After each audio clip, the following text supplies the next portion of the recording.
তো এখানে আমরা আলোচনা করছিলাম যে যদি সেভিংস ব্যাংকের অ্যাকাউন্টে 3 বছর আমরা কোনো জমা বা ওঠানো না করি, সেক্ষেত্রে আমাদের অ্যাকাউন্টটা ফ্রিজ, সাইলেন্ট বা ডোরম্যান্ট অ্যাকাউন্ট বলে পরিচিত হয়ে যায়। ঠিক আছে, 3 বছর যদি আমি কোনো ট্রানজাকশন না করি।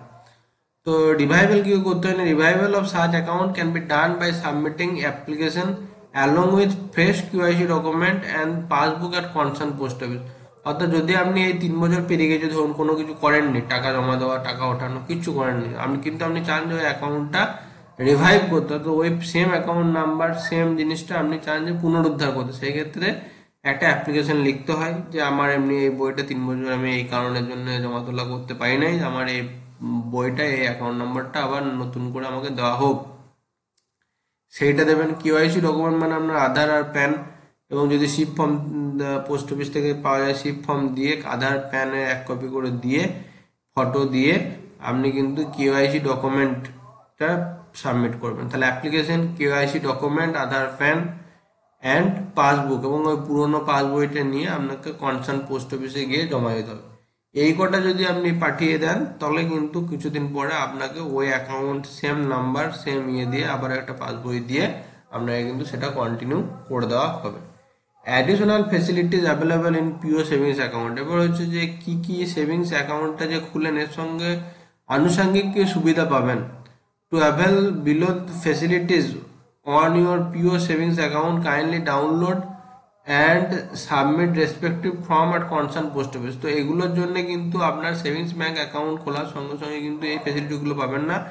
এর জন্য আলাদা রকম আপনাকে ফর্ম যেগুলো আছে, এক পাতার একটা করে ফর্ম, সেগুলো কিন্তু সাবমিট করতে হবে, যেগুলো কিন্তু আপনি ডাউনলোড করেও প্রিন্ট আউট করে নিতে পারেন বা যে কোনো পোস্ট অফিসে পেয়ে যেতে পারেন। তো কিসের সুবিধা পেতে পারেন, সেভিংস অ্যাকাউন্টে চেক বইয়ের সুবিধা পেতে পারেন, যে আপনি বাই চেকে যদি টাকা ওঠাতে চান, বা কারোর আপনার বয়স্ক কোনো লোক আছে, সে হয়তো প্রতিবার গিয়ে টাকা ওঠাতে পারছে না, তখন সে কিন্তু একবার গিয়ে চেকের বইয়ের জন্য আবেদন করে চেক বইটা একবার যদি নিয়ে আসে, সেক্ষেত্রে প্রতিবার চেকে সাইন করে দিলেই কিন্তু তার হয়ে অন্য কোনো বেয়ারার তার কিন্তু চেক থেকে টাকা নিয়ে আসতে পারে। অর্থাৎ তার ছেলে হোক, তার ইয়ে হোক, তার নামে চেক যদি লিখে দেয়, তাহলে তিনি কিন্তু বিশ্বস্ত কোনো লোককে, তাহলে সে কিন্তু তার টাকা উঠিয়ে নিয়ে আসতে পারে।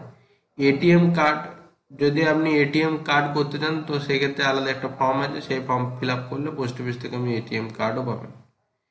ই ব্যাংকিং আর মোবাইল ব্যাংকিং, এরপর যদি আপনি পোস্ট অফিসের অ্যাকাউন্ট থেকে মোবাইল ব্যাংকিং বা ই ব্যাংকিং করতে চান, তার জন্য কিন্তু স্পেশাল ফর্ম আছে, সেটা করলে আপনি ই ব্যাংকিং বা মোবাইল ব্যাংকিং করতে পারবেন, কিন্তু সেটা পোস্ট অফিসের নিজস্ব অ্যাপ থেকে।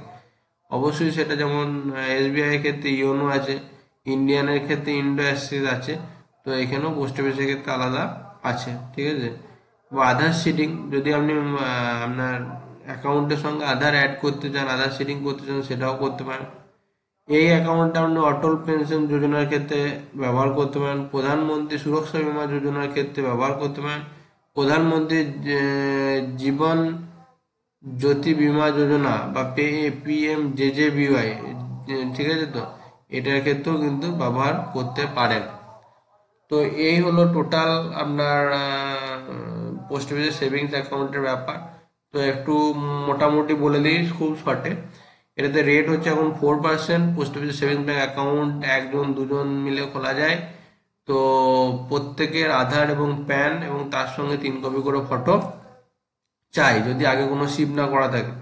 নেক্সট হচ্ছে যে মিনিমাম 500 টাকা অ্যাকাউন্টটা অবশ্যই ফেলে রাখবেন, এবং যা খুশি আপনি রাখতে পারেন, মানে যত খুশি টাকা রাখতে পারেন। ইনকাম ট্যাক্সে ছাড় আছে, কিন্তু 10,000 টাকার বেশি ইন্টারেস্ট আপনাকে প্রতি বছর গেন করলে হবে না। প্রতি বছর একবারই ইন্টারেস্ট পাবেন 31শে মার্চে। 4% এখন কারেন্ট সুদ যাচ্ছে, সুদ টাইম টু টাইম পাল্টাতে পারে। যদি অ্যাকাউন্টে 3 বছর কোনো কিছু ট্রানজ্যাকশন না হয়, অ্যাকাউন্ট বন্ধ হয়ে যাবে, এবং অ্যাকাউন্ট করার জন্য আবার ফ্রেশ ভাবে কিউআইসি, পাসবই এগুলো নিয়ে পোস্ট অফিসে যোগাযোগ করতে হবে, এবং এতে চেক বই, এটিএম কার্ড, ই ব্যাংকিং, আধার সেটিং এগুলোর কিন্তু অপশন রয়েছে। ঠিক আছে, তো তো এই হচ্ছে অল টোটালি কথা।